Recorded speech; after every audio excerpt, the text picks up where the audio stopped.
Hello everybody, AverageJoeBourbon here on Friday. We're going to do some Fresh Crack Friday. We're right at a week and 1 day away from Kentucky Derby here. So I was able to get a Kentucky Derby Museum special release bottle. And it is a single barrel, 100 proof. I am going to open that in honor of Derby this week and the week before. And then also I'm going to do what we call the 1915 here. We take the 1910 and the 1920 and blend them together. I haven't done it in a little bit, so we're going to do that tonight as well. So hope everybody's having a great Friday. Love the sound of that. So we'll start off with some of this. First of all, go ahead and get the nose in that.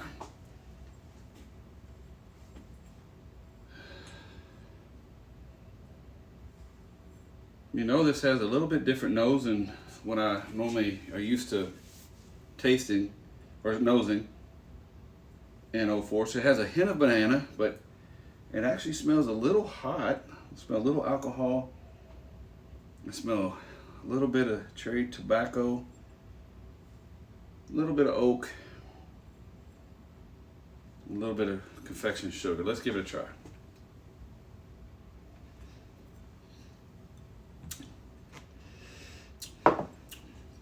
First drink tasted pretty good. I'll be honest with you, most of the Old Foresters this year, these special releases, have been really good to me. I think Old Forester is doing a wonderful job at the distillery and coming up with some really good bourbons. Now, of course, this was the Derby Museum's pick, so they had a lot to do with that as well. So.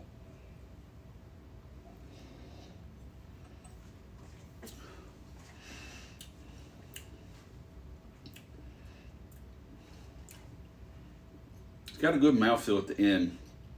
Trying to get some flavor profile. Pretty different than most of your Old Foresters. It's hanging true to the cherry at the end. Let me get one more taste there.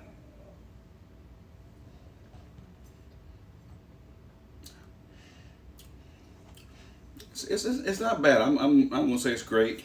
I know a few people probably gotten this here in Louisville locally. I'm not that impressed with it, honestly. It has a very one-dimensional taste back and forth, so very simple bourbon. This was 69 bucks, I think, 65. I think it's $64.99.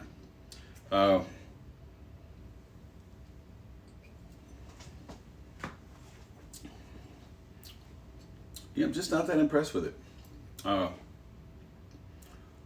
It does have a good oily feel at the end. And looking at it, it does have some good legs, so I figure it's going to have a good mouthfeel. It just doesn't have that much flavor.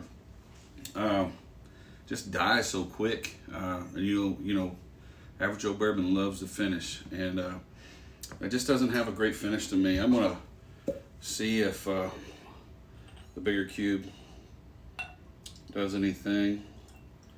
Let that sit there just a minute. We'll go ahead and pour this 1915. And again, it's a 1910 Old Forester mixed with the 1920. Which the 1920 will be a fresh crack as well.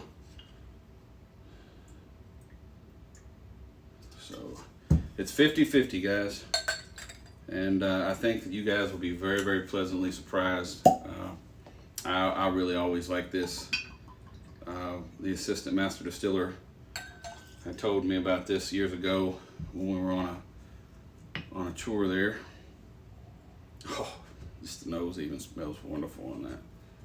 And I'm a big fan of the 1910 whiskey anyway. So basically, you have the 1910 whiskey and the 1920 bourbon. Really didn't change much on the nose. Did give a little bit more sugary.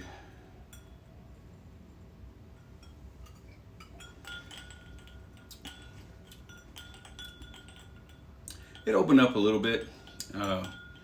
Gives it actually a little bit more complexity with a little bit more vanilla. I'm just not digging it. That's the first one in a while that I haven't liked.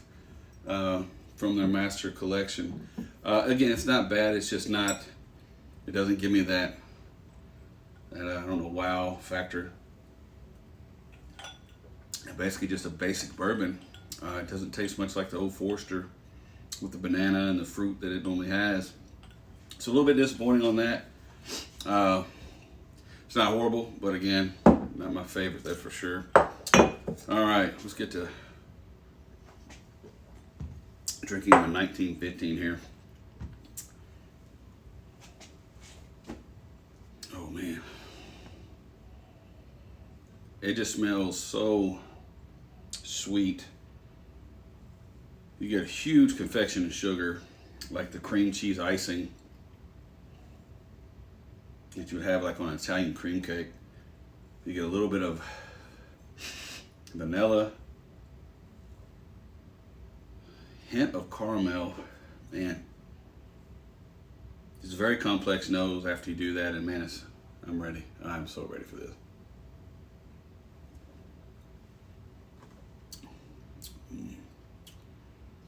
Man.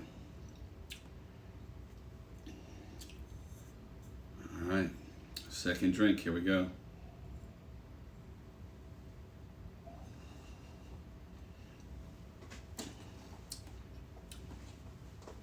Taste profile of that is just so good. Nice tingle at the very end on your tongue, but it doesn't pull away from the flavor. Nice little firm hug there. And just continue to tingle and taste. Huge vanilla with cherry. You definitely taste the sugar. I mean, it's very sweet.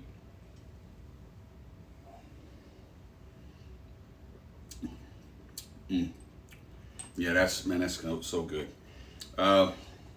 Vanilla, followed by more vanilla, really very faint hint of caramel and a little bit of mocha.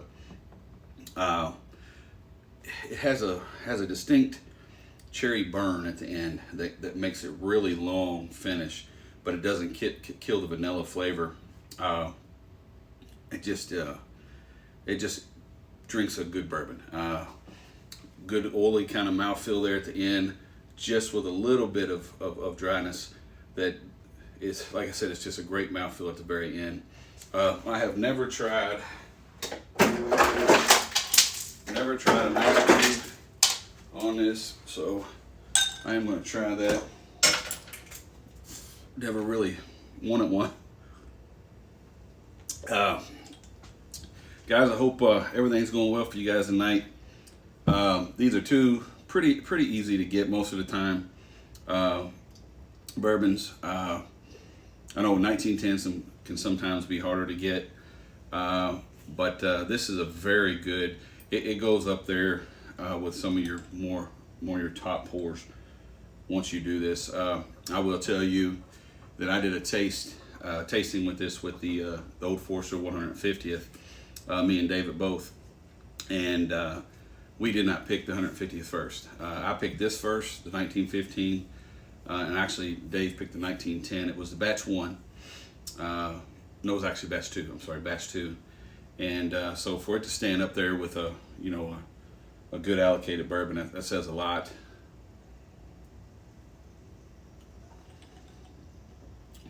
Oh cow, man! I've never put a cube on that.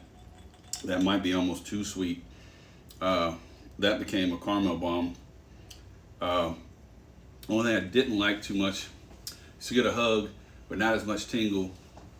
So it's not as long finish, which with an ice cube you kind of expect that on sometimes. But the flavor profile just completely opened up. Oh man, caramel followed by a little bit of cherry. Vanilla with a cube, man. I kind of like that. That's the first time I've ever done that. I would try it both ways, but anyway, tonight Average Joe Bourbon doing the Kentucky Derby Museum special release this year. Not a huge fan. It's good. It's not It just doesn't stand out like some of the Master Collections single barrels have. The 1915, love it. I always have. I would definitely try that. Neat is good, much better burn, a little tingle, but still this on the cube, I liked it pretty well. So anyway, I hope everybody's doing a great night. Hope bourbon's in your cup. Hope you guys have a great weekend. Average Joe Bourbon definitely recommends this 1915. If you got it, open it up. I mean, it was a $64 bottle, so open it up and try it. Everybody's palate's different. It might just be not a good night for me to taste it. So I'll revisit it again. I'm gonna leave it open a little bit. Hope you have a great night. Bye.